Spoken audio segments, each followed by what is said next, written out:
شما اسم چیه پیرسبز؟ محمد. محمد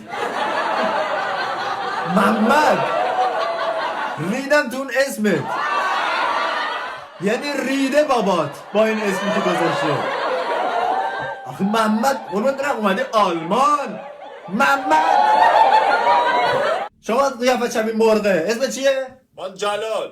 جلال اسمت از اونم تخمی داره که. تو جلالی؟ حالا دیگه من فکر کردم بلالی. تو چرا قدت کوتاهه؟ من از اومدی آلمان با این قد اومدی؟ ریدم تو قده. شما از کدوم شهر اومدی شما پیرن قرمز؟ تهران. تهران؟ تهران قربون برم اومدی آلمان. تهران ریدم تو شهره. خاک بسره.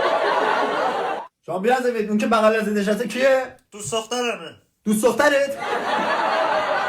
ما فکر کردم مادر بزرگته.